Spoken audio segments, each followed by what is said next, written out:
Hi, welcome back to our phone-in on extraterrestrials.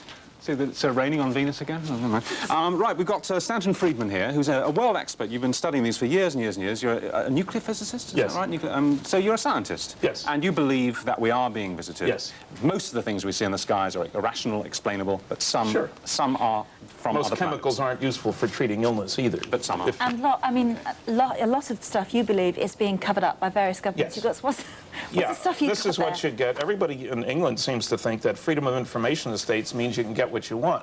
It took me 5 years to get this declassified, honest to God, CIA UFO document. Very exciting, 8 words that mean nothing. The National Security Agency, which is a major cover-up agency, you know, this is a legal document now. No, those are pictures of the night sky, I think, actually. This is a legal document. It's 75% blacked out. And this is only a justification to a federal court judge for not releasing 156 UFO documents they admit they find. They wouldn't even show them to him. Can I ask you one very quick question before we take our first caller? Do you believe that governments are in communication with extraterrestrials, or do you simply think that they are, like us, helpless observers and they're covering up the fact that they've seen something? There are a lot of rumors, but I cannot prove that the United States government is working with aliens to build new technology. There are lots of stories like that, but it's in my gray basket. I don't mean little gray man. I mean not black, not white, maybe. Yeah. When you work under security, as I did for 14 years, you learn that secrets are easy to keep. The annual black budget in the United States, not under direct congressional control, is running $35 billion a year. To keep secrets?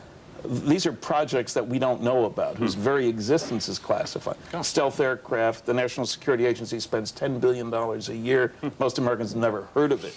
Okay, so secrets can be kept. Okay. Well, let's kick off with Jan, calling us from Cornwall. Hi, Jan. Hello. Hello. Now, this relates to something you saw last night. Yes, yeah, my husband and I went up to bed about 10 o'clock last night. Yeah. And he looked out the window and he said, "Here, come and look at these lights." And they were like a circle of lights, probably about 27 in all, and they spun round to the right. And as they span round, they sort of went outwards, and as they spun back in again, they sort of came in together again. I've always been a bit of an unbeliever, but he sort of said, "Oh, you know, it's a UFO," jokingly. But I've never seen anything like it before. No. And anybody else see it, apart from you and your husband? yes, a friend of mine down the road, she said that her husband came in, he'd been to Falmouth, and he came in and he said, "Here, come and see these lights." And they saw it as well. And then she said that some other people had been talking about it. All right, so it's a circle of lights in a concentric circle moving outwards and then moving inwards again. Yeah, it sort of spun round one way and then back again. All right, you ever heard of that? Well, there are loads of reports of lights in a circular pattern. You need a lot more information before you can get at them. For example, if we had a number of different witnesses so we could triangulate, looking at it from different directions, then you could get a handle on the size of it. And you'd know the time pretty precisely.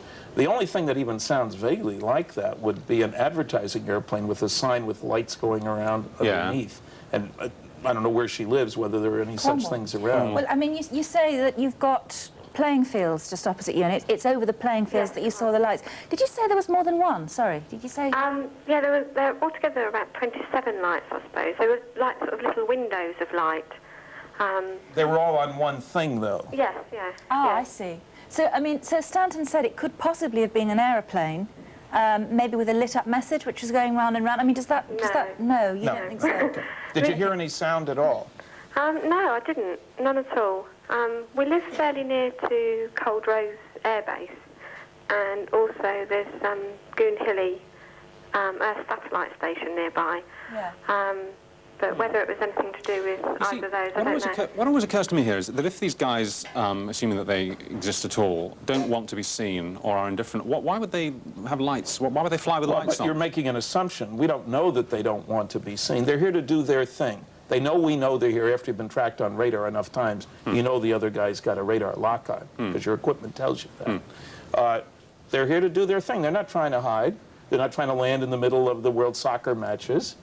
They'd get overwhelmed by all the sports fans anyway. They're here to do their thing, which seems to be to monitor us, to check us out, to do all kinds of things. Grad students doing their thesis work on the development of a primitive society. Wish I could see one. Me too. You never have? No. Never have? Okay. Chrissy from Sussex is next. Now, Chrissy, speak with care, because this is, you know, this is one of these stories that are really hard to believe, and I appreciate you calling in with it, but go on, tell us your experience. Good morning. Morning. Morning.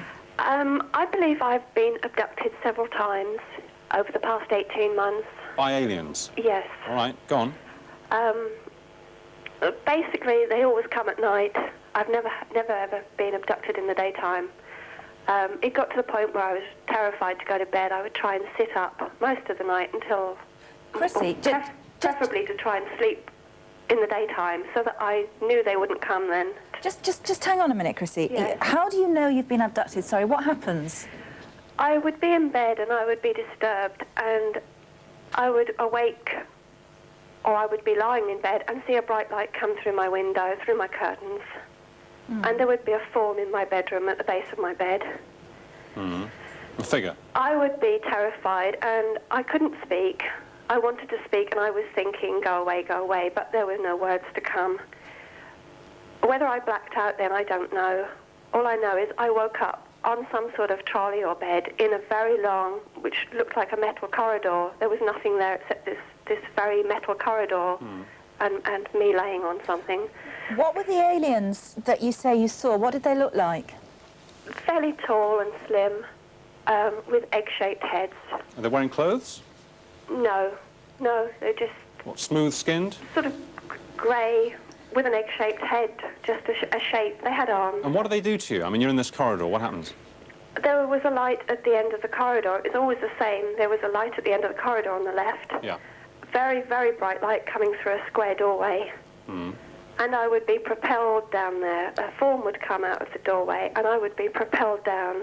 And as soon as I went in, I would feel myself screaming inside my head, and that would be the end of it, and I would wake up in my bed. The next morning? Yes.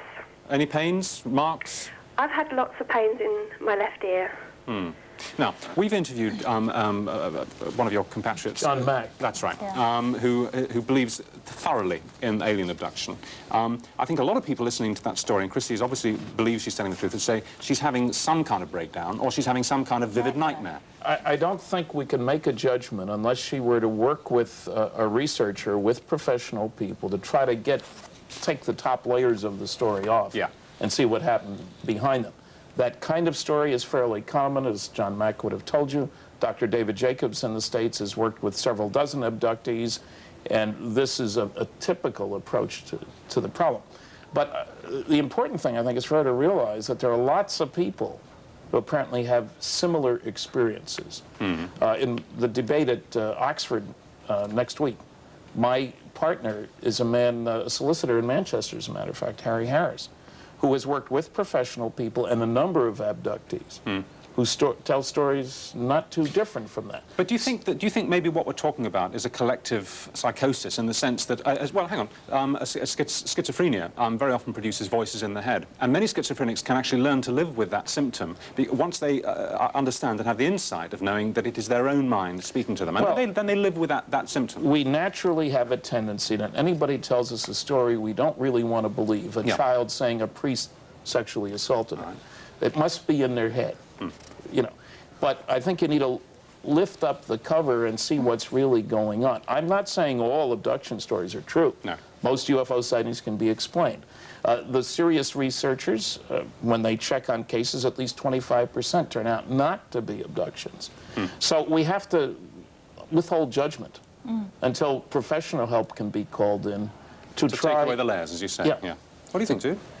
I don't know. I mean, I was very impressed by your colleague who came onto the programme and said that actually these abductee stories, they do fall into classic patterns. They do tend to see different types of events. There was one that sort of tended to be very tall and blonde and Nordic looking. There are others which tend to be sort of more egg-shaped, a bit like the one Chrissy's. I mean, you just don't know. The problem is when lots of people talk about it, there's obviously bound to be some people who genuinely are suggestible. A bit funny, or whatever. They echo what they've heard on television or exactly. read in a book. Sure, that is a problem. But it's a problem for almost anything. Police have their problem when a crime is committed. If we were to make the assumption then that it were true, and Chrissy was telling us a story, I mean, I'm sure that what Chrissy says she believes to be true, but if it was objectively true, what's slightly chilling on that assumption is that these guys, whoever they are, do not care at all about the trauma that they inflict on human beings, and neither are they worried about being caught. Both of those seem to be true, although many abductees report that they get reassured. It'll be over soon. Pain stops when an alien touches their head, things like that. They seem to be being kind to dumb animals, if I can put it that way. No insult intended. But we're lab specimens, not equals. That's the point. Sort of cats. Okay, all right. Well, Chrissy, thank you for calling, and thanks for going through that. Chris is next from Kent. Hi, Chris. Hi, good morning. Hi, no, I'm interested in your point here. Good morning. Go on. Well, the question really is to do with just the sheer distances involved in travelling, how the vehicles do it, or the spacecraft, and if they are travelling, they'd have to be travelling at very high speed, and so if they were travelling at high speed, if they bumped into small particles, it would do enormous damage to the spacecraft. And how do you explain that? I mean, I don't really see how that can actually travel those distances.